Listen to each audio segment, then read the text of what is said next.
Being diagnosed at 22 years of age as being autistic, that is a story that our guest today, JD Barker, is going to share with us and what that diagnosis meant to him and how he reflected on the 22 years previous and how he kind of managed that diagnosis and deals with it as a New York Times and international best-selling author of numerous novels. He has a wildly popular for MK series. I was talking to JD about the fact that I started a book club here, my little suburban book club called the Get Lit Book Club. It's something I'm super passionate about. I realized a couple years ago, maybe last year, that I was just reading professional books about autism or how to grow your small business or make it, thrive. And then I really needed to start reading books for leisure. So I share about that a little bit across social media, but I really do love reading. And so JD really was passionate about writing. And he talks about his autism diagnosis at 22. He talks about that transition of being a chief compliance officer and writing on the side and how he made that jump to full-time writer and now just being wildly successful. I'm not going to lie, I was very nervous getting ready for this interview because he's kind of a big deal. So thank you so much, JD Barker, for coming onto the show and really giving us insight. I think as somebody who is supporting autistic individuals across the lifespan, it's really important for me here on the show to have autistic individuals on so that we can learn to be a better support. And he talks about what supports were helpful for him when he received that initial diagnosis. So I'm excited for this conversation today with JD Barker. I'm Rose Griffin, a speech therapist, board-certified behavior analyst, and founder of ABA Speech. It wasn't all that long ago that I felt overwhelmed by providing therapy for my autistic students and any students who were not yet speaking. Fast forward through many doubts, tears, research, and courses, and you will see the framework that I use today and share with over 60,000 readers weekly. One that will help you support your students and feel more confident in the process. I created the ABA Speech podcast to give you simple, step-by-step strategies to help you reach all of your students wherever they are on their communication journeys. If you're a speech therapist, BCBA, RBT student, or parent who's looking to help all students develop a way to communicate with the world, you are in the right place, friend. Let's get started. Welcome to the podcast today. We have a very exciting guest, one that I'm really excited to get into this conversation. A little nervous. You're very important, and it's something totally different than what we kind of do on the show. But I think this is really, really cool. Kind of aligns with just kind of my personal life too, with trying to be more of an avid reader. So we'll get into that though. Welcome to the show, JD Barker. Thanks so much for coming on to the show. Hey, Rose, I appreciate you having me. Thank you. So if you don't know JD, he is a New York Times and international best-selling author, which is amazing. Just Google his name. He's got a really awesome website. So you've written solo books, also have written books with James Patterson, which is really, really cool. Can you tell us a little bit about your autism journey and then kind of how you got started into writing as well? Sure. So I was born in 1971. We're going to hit the Wayback Machine here. So back in the 70s, they didn't diagnose this sort of thing. I was basically just the weird kid that kind of pushed off into the corner, and not really left to fend for myself. But I wasn't treated in any way, and I was very quiet, very introverted. Grew up without a television in the house, so we spent a lot of time at the library. I was reading at a very early age. By the time I entered kindergarten, I had read all the Hardy Boys and Nancy Drew mysteries and moved on to like Charles Dickens and that sort of thing. But being autistic like that basically allowed me to kind of live in my own head while dealing with the rest of the world. And I did great in school. I had no problem learning, but it was just a very isolated experience because I received like zero treatment. I went through grade school, middle school, high school, got through all of that, got into college, and again, I was just very introverted this entire time. I spent 2 years where I didn't even talk to anybody. But so I ended up entering the corporate world. I loved writing. It was something I always did for fun, and I did it on the side. But I've been told at an early age you can't make a living as a writer. You have to, get a real job. So that was kind of the goal. So ultimately, I ended up with degrees in finance, another one in business. I got halfway through a psychology degree, and I ended up working in the corporate world. I was a chief compliance officer for a brokerage firm down in Florida, and I had been there for a couple of years. And the job kind of suited my personality because I basically had to monitor every transaction the firm did, and compare that to every rule and regulation in existence to make sure nobody violated anything. So, working with data, which is something I was very comfortable with. Where the problems arose is when I found some type of issue, I had to actually talk to people, and explain, you did something wrong or try to figure out what they were up to, and that ended up, basically creating a lot of conflicts. And I was very good at my job, and I think my boss recognized that to his credit, but the people skills weren't there. And again, autism had never even been on the radar. So like at one point he pulled me aside and he sent me to anger management classes. And during those classes, about 20 minutes in, the therapist stopped everything and she said, have you ever been tested for autism? And I hadn't, but it turned out she worked with autistic kids, during the daytime. And she just, during that conversation, she noticed I wasn't making eye contact with her, the way I was speaking. My thumb and forefinger have a habit of running against each other, basically like a little circle, like anytime I'm thinking. It's like all these signs kind of jumped out at her. And when we started talking and she brought that up, and it was just like this revelation for me. And I was 22 at the time, so I basically kind of floundered through those first 22 years until I got that diagnosis. Wow, that's amazing. So when you said there were 2 years where you didn't talk to, well, take me back to no TV in the house. Like that says something about your parents' parenting style. Like I have a business friend who has this business called Better Screen Time, and she has 5 kids, and they don't have a TV in their house. That's like kind of rare, right? To not have a TV in your house. So was that important? Obviously, your parents felt strongly about no TV. Did you have any other siblings too, I guess? Did you have siblings? Yeah, so I had a brother and sister. My sister is 15 months younger than me. My brother was 6 years younger than me. So a big difference there. Yeah. Again, this was the 70s. So a TV in the house, like it literally meant 3 channels. There was no cable, so no like streaming. So like it wasn't really that big of a deal. Like I would go to my friend's house if I actually wanted to watch it. But my parents just encouraged, more reading, more writing, building stuff, anything using our hands, using our brain. Like they really pushed us towards that, shoved us out the door at the, on a Saturday morning, told us not to come home until sunset, that sort of thing. Yeah. Till the streetlights were on. I was raised in Ohio, and it was like my parents loved me, but I was the fourth child. So, and there was 11 year difference between my closest siblings. So I was just out in the yard. Like we were just like making forts and, using our imagination, making like TV shows up and recording it on a cassette tape and like all those things. My kids are really athletic. So they like sports and things like that. We spent a lot of time doing those things. But I think there is a lot to be said for doing things that don't involve a screen, like case in point, right? You have this great life. You started to write. And so let me ask you, so when you were in school, like, you said you started writing and you were doing it. Were you doing it like as a side gig or like just like as a leisure activity? Like when you said you kind of were writing a lot. And so I think like for me, that's actually something I want to get better at. I'm going to take a writing course, which you would probably cringe at. It's more like business writing, but, so you just really loved it. So was that something you excelled at kind of like academically as well? Yeah, so when I was a little kid, my sister, like I mentioned, was 15 months younger than me. So we were pretty close. So I would, make up stories. I would staple them together, and I created a little library in my room, and she would check them out. I would charge her late fees, so like this dates back until I was like 5 or 6. Then once I got into elementary school, I was always good at it, the writing portion, just my imagination was just always there, and I could get it down on paper. So my teachers always encouraged it, but then I would get home and the parents would, again, they'd be like, this is great, it's a fantastic hobby, but you need a real job. You've got to do this. You've got to do that. So ultimately, when I was in college, I worked for RCA Records. I was essentially a glorified babysitter. I would have to pick up recording artists at the airport and get them to the radio station, get them to their concert. That sounds hard, actually. It sounds really a lot of barriers to that. If you ever saw the movie Get Him to the Greek, that was essentially my job. Okay.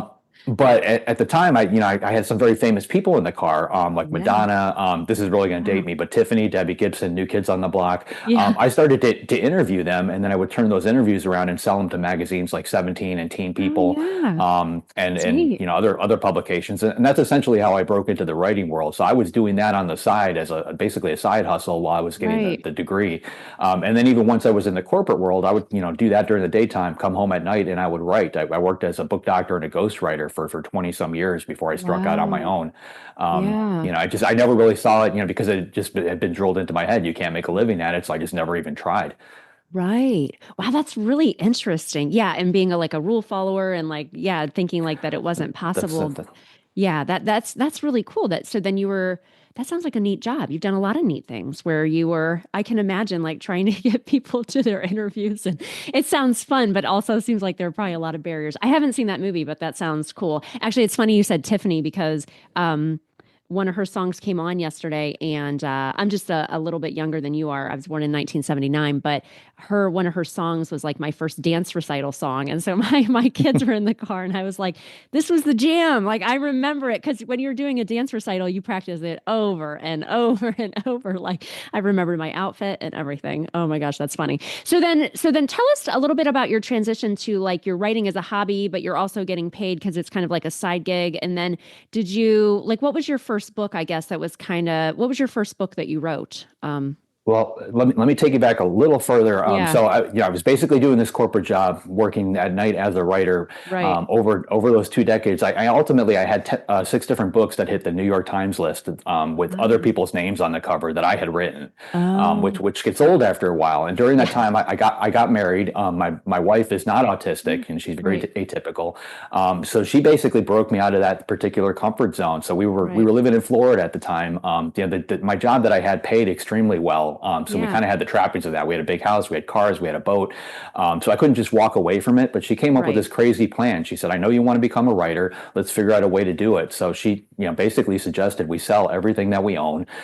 We Wow. ultimately we did that. We bought a duplex in Pittsburgh. We rented out one side of the duplex, lived in the other side. So basically downsized to about 800 square feet. And then she sat me down with the bank statement one day, and basically figured out our bills and said, "You've got about 18 months to make it as an author. Go." Um, so No pressure. no pressure, but I think I needed that. I was Yeah. 43 at the time. I would have Wow. sat behind that desk the rest of my life if she hadn't pushed Yeah. me. So I wrote my first book. It was called Forsaken. I got really lucky. Stephen King gave me permission to use some of his characters in it, and Wow. ultimately that's what launched me. Ended up selling a lot of copies, and then I scored a nice sized traditional deal after that. Wow, that's amazing. Oh my gosh. That is a great love story too. I think that your wife said that we can do this, but was like really practical about it. I can imagine like I own a boat too in Ohio, which is funny because you lived in Pittsburgh, so it's like a very Yeah. short stint to have a boat. You're like Memorial Day to Labor Day, let's go. Um I mean, the cost of living was probably less there in Pittsburgh too. Wow, interesting. Okay, so you were kind of like, let's do this thing. Well, and it's nice probably that a loved one was like obviously believed in you and it was like, let's do this thing. Okay, interesting. Okay, then you wrote that book. Wow, that's really cool. Okay, so you were a ghostwriter. So you're in essence like, can you describe what that is really for my audience? Because I actually was in a business mastermind with somebody, her name's Susie Vidori, who has written books, but then also has like helped people write books. And that's her whole business is to help others. But like, what is a book doctor? Like, what does that mean? So a book doctor, it's basically two different things. So the book doctor, I would get hired by publishers, by agents to take a manuscript that was, let's say 90% of the way, where it needed to be in order to be published. Yeah. But the author wasn't capable of getting it over the finish line. So they would hire somebody like me to do that. And a lot of times it's, trim 40,000 words from this book. The author can't write dialogue. You need to fix it. Oh my. Things along that line. So that's what a book doctor does. As a ghostwriter, a lot of celebrities, have books out there, but they don't actually Yeah. write them themselves. So they bring in somebody like me. I would write the book for them, Wow. as a work for hire situation. Their name goes on the Yeah. cover, and then it gets published. So politicians, musicians, actors, actresses, that's basically the world I worked in, on the Wow. nonfiction side. And on the fiction Yeah. side, one of the things that I had learned over time as an autistic person, we tend to mimic people, in social Yeah. situations. I was able to do it on the page. So I could take, Wow. words written by another author, and if I read enough of it, I could mimic their writing writing style to the point where Mm, nobody could tell the difference. right. So I would get hired to finish books for other people as well.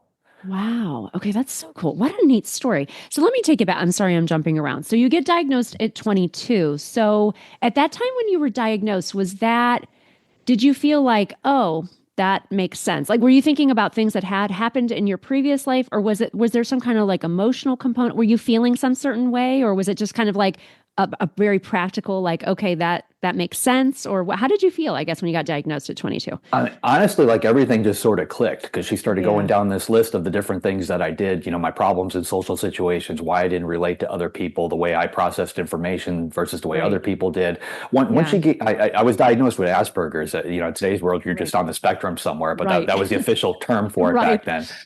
And once I had that, I saw it as another problem to solve. So I Right. read every book I could find on it, watched Yeah. every piece of film I could, Yeah. basically learned about it. And for me, like I don't want to say that it was like I recovered, but like I was able to basically figure out these things that were problems in my life, why they were there, Right. and create workarounds for them. And Yeah. at the same time, I took the things that were what I considered assets, like my ability to mimic other authors, Hmm. and really highlighted those, because autism offers a lot of things to me that other people just simply don't have. You can't really see my desk behind me, but I'm working on 8 different books right now, and there's literally nothing on my desk. I'm no post-it notes anywhere.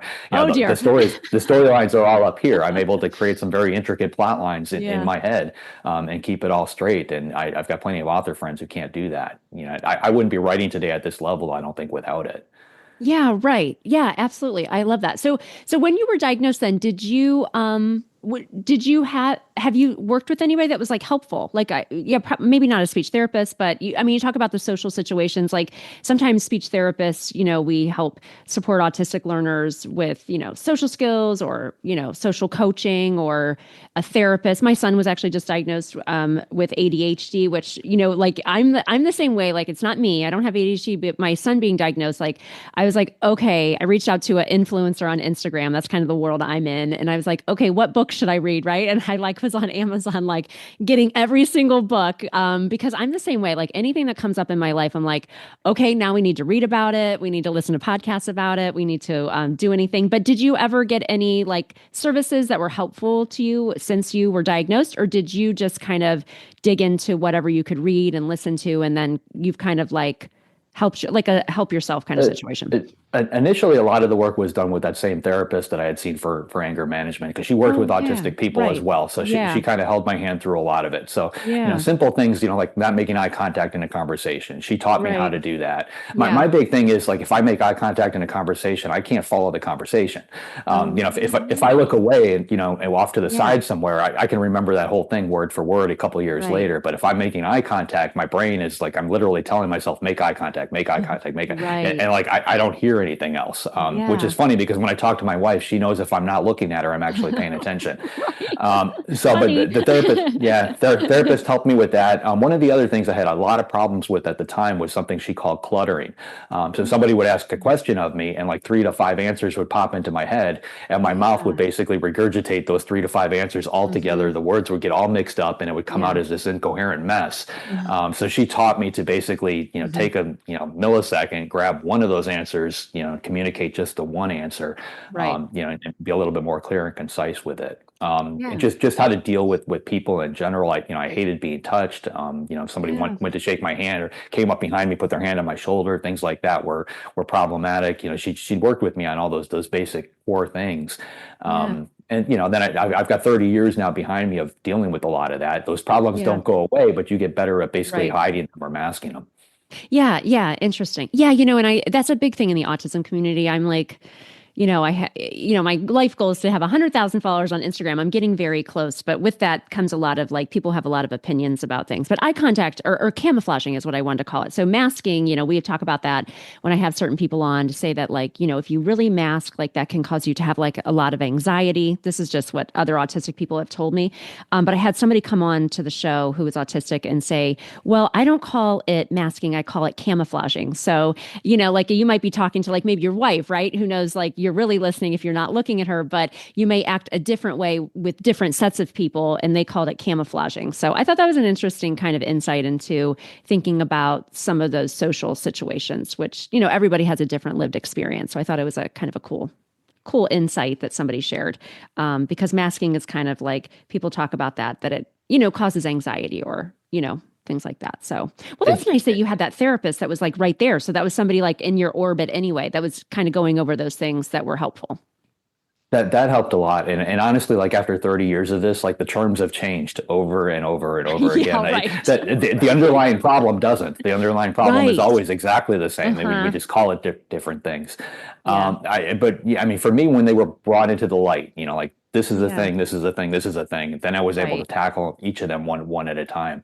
Yeah. In social situations, like for me, it's can be very difficult. And Yeah. I run into two totally different kinds. So if I just go to a party, Yeah. where I have no idea what's going to happen, who I'm going to talk to, that to Right. me is extremely stressful and creates a lot of anxiety. Right. I can get my way through it. I'll Right. laugh when everybody else is laughing. I'll get through Right. that situation. But it feels like I'm dialed up to like 11 or 12. And then when I finally walk away from that party, I crash. I need some Yeah. downtime. I have to recharge those batteries.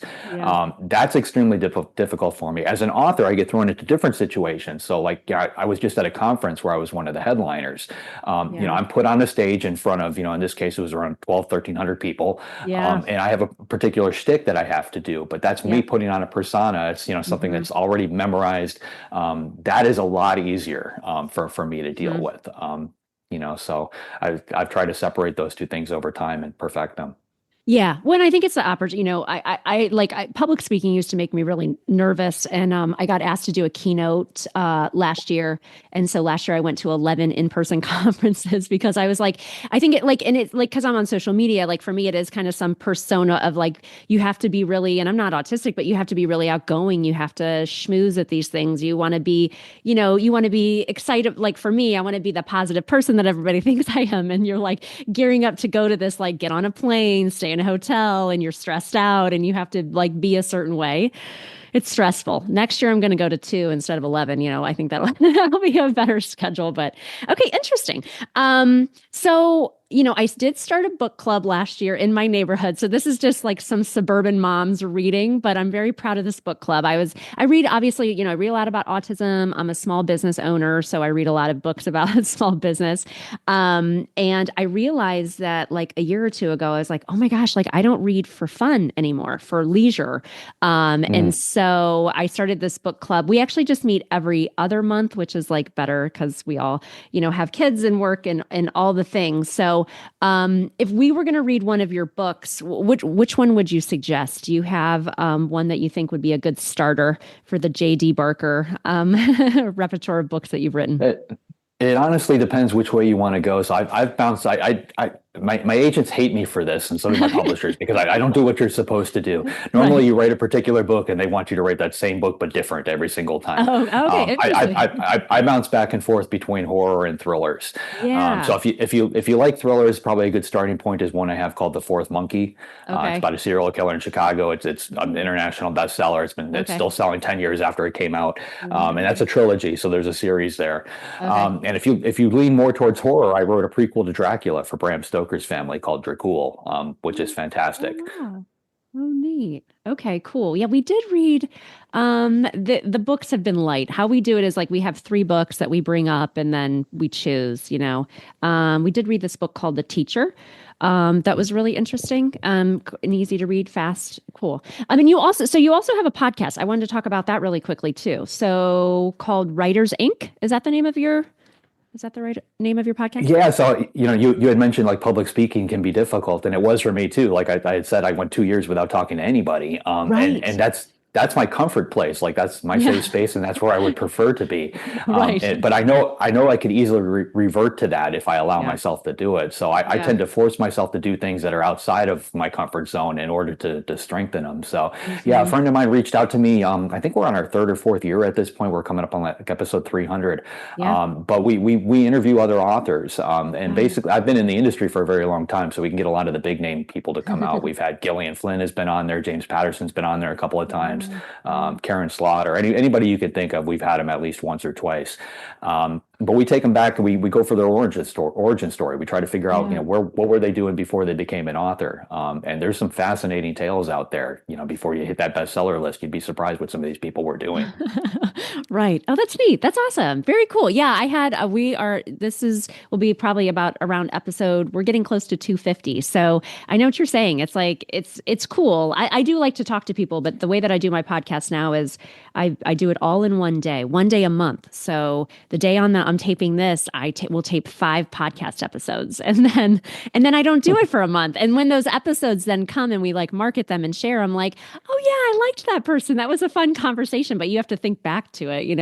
It's hard to like do something and every single and be really consistent with it. So, well, cool, awesome. It has been just delightful to connect with you. I'm so happy that we were able to talk today. If people want to find out more about you and your work, we'll include the link to your website. But what is your website? Is that the best place for people to reach you? Yeah, I've got two. You can either go to jdbarker.com or masterofsuspense.com. That's the two easiest places. On social media, I'm at JD Barker pretty much everywhere. Wonderful. Well, thank you so much for coming on the show. It was great to connect. Oh, thank you. I appreciate it.